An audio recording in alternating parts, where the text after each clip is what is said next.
on avait eu l'occasion de parler urinaire, ça c'est les urines, mais aujourd'hui on parle de l'incontinence fécale, là c'est les selles. Et il est en place avec nous, notre scientifique, en ce vendredi. Bonjour docteur. Bonjour mon commandant Jason, bonjour à tous ceux qui nous regardent ce matin et particulièrement l'équipe en studio. Merci beaucoup d'être venu nous voir encore aujourd'hui, en ce vendredi, de sacrifier un petit peu de votre temps pour nous, pour nos téléspectateurs qui attendent impatiemment ce moment, et cela est important. Docteur, aujourd'hui, on va s'intéresser à l'incontinence fécale. Pourquoi avoir choisi est-ce que c'est parce que c'est une journée importante à cette occasion? Ben, il faut dire qu'aujourd'hui, on célèbre la journée mondiale de l'homme. Alors, quand on parle de l'homme, je crois que c'est tout être humain. Femme, homme, donc c'est homme avec grand H. L'occasion aussi pour s'interroger sur ce que nous sommes. Et je voudrais saisir l'opportunité pour dire merci à l'introduction à la musique de ce matin, qui nous donne l'opportunité aujourd'hui ce matin. La musique de Frédéric François, une proposition de notre ingénieur du son, Valérie Ntepé. Et de Smith, oui. Voilà, de déclarer son amour à tous ceux qu'on aime. Ça, c'est très important. Pendant qu'ils sont même encore vivants. Pendant qu'ils sont encore vivants. Ça, c'est important. Alors, incontinence fécale, il s'agit tout simplement le fait de faire les selles d'une manière involontaire. Quand je dis de faire les selles, c'est vrai que c'est d'une manière incontrôlée. C'est-à-dire c'est la fuite. C'est une fuite, en fait. C'est une fuite, ça il faut le dire ainsi, d'une manière incontrôlée, voilà, involontaire, des selles, voilà. Voilà comment ça se manifeste, l'effet de faire des caca, s'il faut le dire ainsi, pour que les enfants comprennent. C'est-à-dire qu'on n'a pas le temps de la rétention avant d'arriver au petit coin. Voilà, que c'est sorti. C'est déjà parti. Voilà. Et ça arrive régulièrement, ou bien c'est quand le besoin d'aller au ciel arrive, ou bien c'est un truc qui peut déclencher à tout moment. Il faut dire que nous avons plusieurs types, mon commandant. Cela peut déclencher à tout moment. C'est-à-dire pendant, par exemple, que le sujet rigole. Voilà, comme la fuite urinaire. Il rit. Il rigolait ou il tousse. Il tousse. Et là, il y a une fuite. Une fuite de sel. Ah oui. Ça, c'est vraiment préoccupant. Voilà. Docteur, l'incontinence fécale se manifeste exactement comment? Voilà, c'est de ça dont nous parlons tout à l'heure là. Il faut dire que nous avons plusieurs types d'incontinence. Voilà. Mais je voudrais m'arrêter à deux types, c'est-à-dire la forme passive et active. La forme passive, justement, vous ne ressentez pas subitement, vous n'avez même pas le temps de vous lever, que c'est sorti. Maintenant, la forme active, c'est justement le fait de ressentir, mais le temps d'y arriver, que c'est sorti aussi, que les selles sont sorties. Donc voilà les deux formes, beaucoup plus. C'est-à-dire, active, c'est l'effort. Nous avons parlé de tout à l'heure. Où ça arrive à votre insu, voilà, vous n'êtes pas de courant, oui, mais paf, vous réalisez que la chose est sortie. Vous voulez porter un seau d'eau.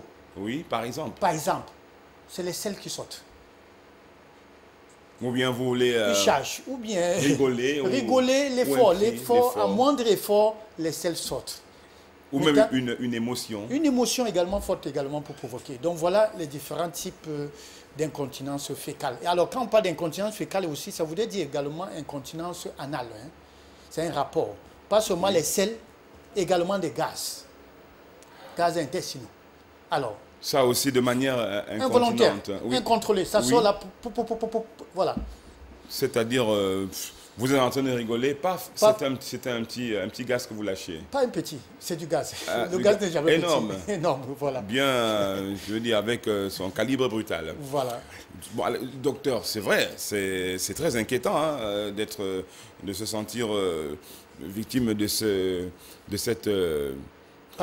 pathologie. Oui. Mais qu'est-ce qui peut donc provoquer justement l'incontinence? Qu'est-ce qui peut amener à ce que l'on se retrouve à lâcher des pets comme ça ou à se voir les selles propulsées de cette manière-là, de manière involontaire? D'accord. Il faut dire que nous avons, en ce qui concerne la cause, bien évidemment, nous avons ce manque d'équilibre entre deux organes, notamment ce qu'on appelle le rectum. Ça se passe au niveau de l'anus. Voilà, du gros intestin, la terminaison, c'est ce qu'on appelle rectum. Et cette rectum-là mesure à lui seul 12 cm. Oui, vous comprenez que cela a une capacité de pouvoir retenir, voilà, on voit là, voilà, le rectum c'est la terminaison du gros intestin. Oui. 12 cm, cette capacité de pouvoir retenir les selles. Maintenant, à l'anus également, qui mesure dans les 3 centimètres, également qui est la fin, bien évidemment. Alors, ce déséquilibre entre ces 2 organes entraîne ce qu'on appelle l'incontinence. Mais déjà, docteur, avant d'arriver au rectum à la fin de l'intestin, là, il y a des possibilités de rétention un peu plus haut, quoi. Je veux dire, il y a des endroits où ça peut être... Il y a ce qu'on appelle les dispositions, des canaux. Oui, donc ça ne part pas tout de suite. Ça ne part pas tout de suite. Voilà. Et là, c'est contrôlé par ce qu'on appelle l'appareil digestif. Hein. Ça, il faut le dire ainsi. Voilà. Donc, alors, ce déséquilibre, comme j'ai dit, la capacité au rectum de pouvoir maintenir ou retenir les selles, et maintenant, au niveau de l'anus, la résistance de pouvoir, ça également, elle est fragilisée. Quand il y a un manque de résistance, elle est fragilisée, d'où les selles sortent. On en parlait avec Priscille Messéné tout à l'heure quand on a évoqué les homosexuels qui peuvent avoir des rapports à cet endroit-là, en disant que justement, l'anneau qui serait très flexible peut lâcher complètement. Oui. Est-ce que c'est l'une des raisons Oui, ça fait partie des facteurs. D'accord. Oui, oui. OK. Alors, docteur, dites-nous un petit peu, quelles sont les personnes à risque? Voilà. Les personnes à risque, il faut dire que les diabétiques. Oui. Voilà. Et des personnes souffrant des maladies neurologiques, Parkinson, maladie de Parkinson, Alzheimer, ceux souffrant de ce qu'on appelle la démence, une démence sévère. Voilà, ça également. Maintenant, comme facteur à risque, nous avons parlé tout à l'heure, justement, il y a également des femmes qui atteignent un certain âge pour pouvoir concevoir. Ça, je le dis toujours chaque fois.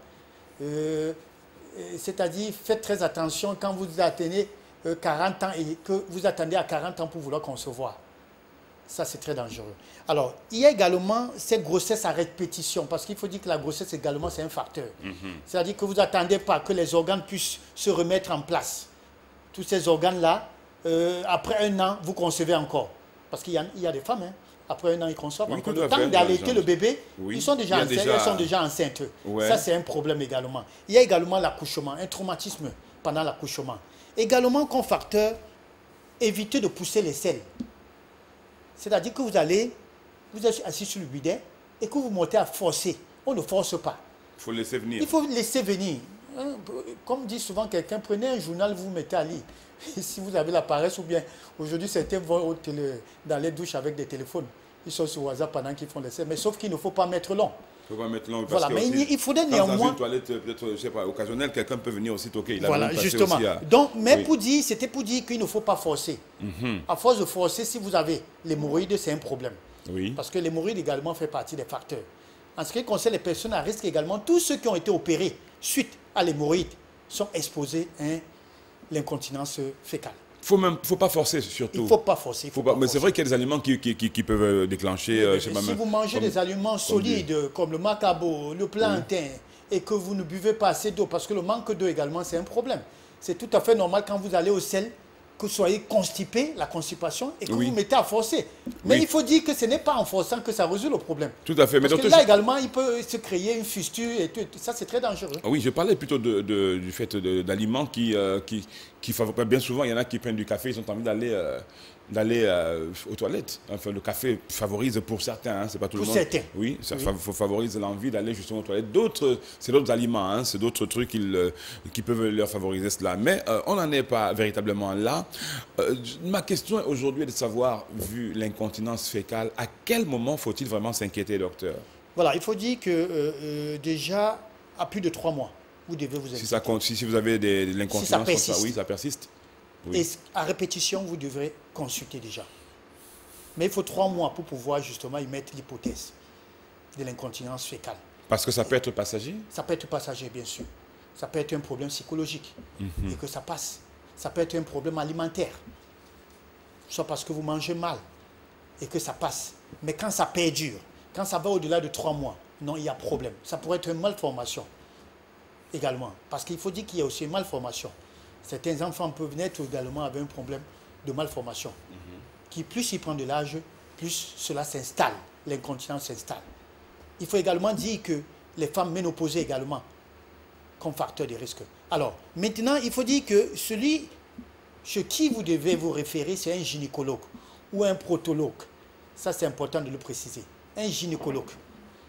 C'est lui que vous devez rencontrer. Quand on suspecte un cas d'incontinence fécale. Quand c'est urinaire, il faut voir un urologue, tout compte fait. ou encore un gynécologue, bien évidemment. Voilà.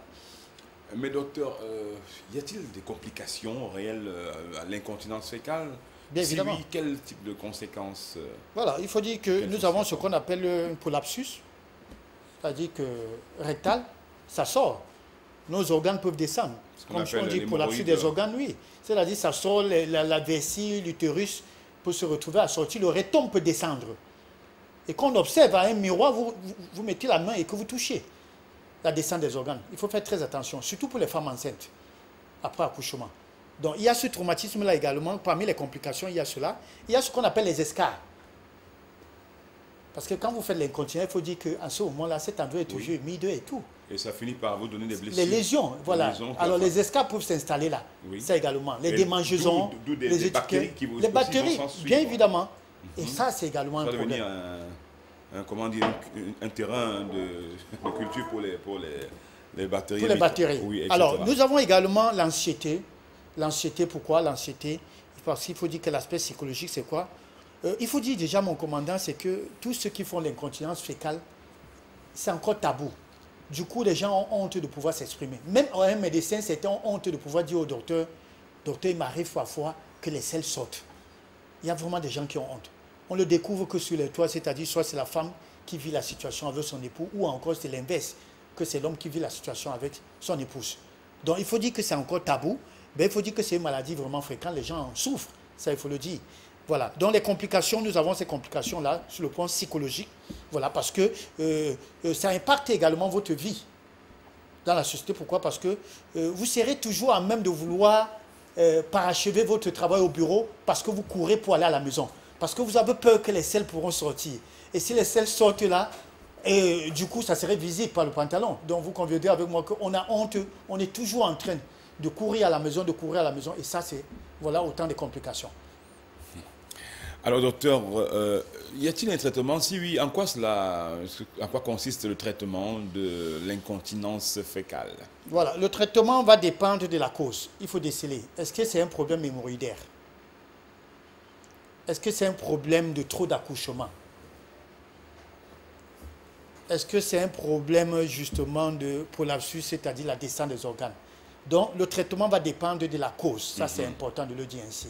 Alors, si c'est un problème de malbouffe, parce que vous êtes toujours constipé et que vous forcez, il faudra corriger votre mode de vie. L'hygiène de vie, ça, c'est important. En ce qui concerne l'alimentation. Donc, le traitement existe et il y a des médicaments. Alors, si c'est un problème de diarrhée, parce qu'il y a des gens, aussitôt qu'ils mangent, ils vont au sel. Ça sort directement. Aussitôt qu'ils mangent. Quand ils ne mangent pas, ils ne vont pas au sel. Certains, même avant d'avoir fini le plat, ils vont au sel 2 fois. Donc, une fois que quelque chose entre dans le ventre, ça doit sortir automatiquement. Alors, quand c'est ça, il faudra justement un régime approprié pour pouvoir faire face à la situation. Et il y a des traitements, il y a des comprimés à laquelle. Maintenant, ça va plus loin, jusqu'à la chirurgie. Ça va plus loin jusqu'à ce qu'on appelle les tampons rectaux. Les tampons, c'est-à-dire, vous allez introduire cela au niveau de ces canaux-là, ces dispositifs voilà, musculaires-là, pour pouvoir retenir. Parce que ça sort à tout moment. Ça peut sortir quand vous êtes au bureau, dans une voiture, où vous demandez au chauffeur, vous voulez aller au petit coin, il vous dit, monsieur, c'est jusqu'à la gare. Ça serait très difficile pour vous. Alors donc, on prescrit les tampons rectaux. Là, vous introduisez là, au niveau de l'anus. Et là, ça va comme un bouchon. Appelons ça un bouchon. Oui, et donc, du coup... Et ça ferme du coup. Vous pouvez voyager sans problème jusqu'à destination. Et vous pouvez le retirer après. Vous ouvrez, c'est-à-dire ça juste retenir, vous l'ouvrez au moment où vous êtes aux toilettes. Non, et vous libérez. Au moment là où vous trouvez une occasion, c'est fini. D'accord. Voilà. Ok. Docteur, si on parlait rééducation et incontinence fécale. Voilà, rééducation, oui, c'est important de le dire parce qu'il faut dire que quand je parlais notamment des femmes enceintes comme facteur de risque, plus la femme, vous savez, au dernier trimestre de la grossesse, il y a le muscle pelvien qui s'affaiblit, qui prend de longueur, alors, qui se fragilise, alors, à cause du poids du bébé. Ça également, ça peut être dû au traumatisme d'accouchement. Alors, pour cela, on a besoin de rééduquer, de remuscler, de lui donner plus de tonicité. Et pour cela, il faut rencontrer un kiné. Le kiné, de par son expérience, il va vous faire des exercices, justement, que chez certains, si c'est un problème de fragilité au niveau du muscle pelvien, là, ça va pouvoir retenir les selles, en principe. Si je dis bien, si la cause était un problème au niveau pelvien, de la fragilité. Là, en rencontrant le kiné, il va pouvoir corriger votre problème, bien évidemment. Donc, il y a un rapport entre incontinence fécale et kinésithérapeute. Voilà.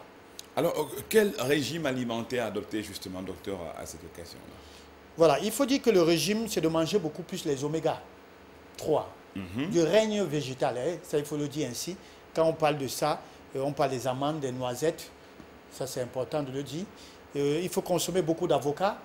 Alors pour vous qui êtes constamment constipé, il faut consommer, éviter de manger la banane, parce que la banane, chez certains, la banane mûre, je le dis autant pour moi, chez certaines personnes, ça les constipe. Alors, chez certains également, vous pouvez prendre du persil, des légumes, notamment du persil, qui est un diurétique, qui permet également d'aller au sel, ou encore boire, bien évidemment, de l'eau tiède. Je ne dis pas chaude, mais de l'eau tiède. Ça également, ça favorise le transit.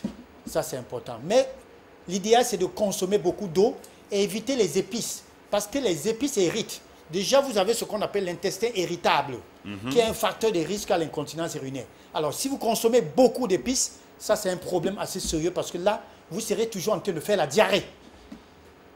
Et du coup, vous savez, si c'est la diarrhée, ce n'est pas différent des urines. À chaque minute, ça serait toujours en train de sortir. Vous serez obligé de porter justement les couches, comme on a dit précis ce matin. Voilà. Eh bien, docteur, pour terminer, quel régime alimentaire adopter dans ces conditions-là, quand on est, alors seulement quand on veut contourner l'incontinence fécale, ou bien quand on y est, mais déjà, quelle alimentation? Régime végétarien. Consommer beaucoup plus de fruits et des légumes. Voilà. D'accord, pas de banane, pas de banane, évitez des aliments solides, le macabo, le plantain, manioc, l'igname, excusez-moi, j'appelle ça le bobolo, voilà, tous ces aliments comme ça n'est pas bien pour vous, surtout si vous avez des problèmes d'hémorroïdes, tout ça, parce qu'il faut dire également qu'il y a un rapport. Donc, consommer végétarien, consommer des aliments beaucoup plus vapeur, éviter des fritures, parce que l'huile également ne favorise pas une bonne transit. Alors, les fritures, ça également, c'est contre-indiqué autant pour moi. Consommer vapeur, des bouillons, ça c'est bon. Consommer beaucoup d'eau, voilà le conseil que je peux donner ce matin. Et éviter de traumatiser également cette partie. Quand je dis l'anus, l'anus n'est pas fait pour introduire des objets. Ou encore la partie de nos organes génitaux. Notamment, je voudrais m'adresser à tous ceux qui font l'usage de nos aliments, notamment des concombres. Parce qu'on voit, on lit sur la toile. Alors, ce n'est pas tabou aujourd'hui, on le dit. Alors, cette partie du corps se doit d'être respectée. Mais un qui introduit du concombre. Du concombre, de la banane. Et faites très attention parce que ces aliments-là contiennent ce qu'on appelle les principes actifs. Ce que vous ignorez, c'est que quand vous l'introduisez également, quand je parle de principes actifs, même ce qui est naturel a ce qu'on appelle du chimique. Voilà. Donc, quand vous introduisez, dites également que c'est en contact avec le sang et ça peut justement causer également des problèmes. Alors, introduire la banane, introduire les concombres et tout ça là, ça c'est déconseillé. Je crois que Dieu nous a conçus et il nous a dotés de tout ce qu'il faut pour pouvoir se faire plaisir dans des bonnes conditions. Voilà. Merci beaucoup, docteur Larry Nguemi. Merci pour tous ces conseils, merci pour toute cette lumière. Je vous remercie, mon commandant. Et on se reverra la semaine prochaine, on se verra lundi. Par la grâce de Dieu. Voilà qui est bien dit. Amen. Très bon week-end à vous, docteur Larry Nguemi. Son contact, mesdames, messieurs, si vous souhaitez avoir un moment avec lui, un moment de consultation, ou bien peut-être seulement de conseil, 699 64 57 59 ou bien 6 75 92 47 91. Vous allez bien voir que cela figure au bas de l'écran sans aucun problème. Merci d'être en phase avec nous alors qu'il est pas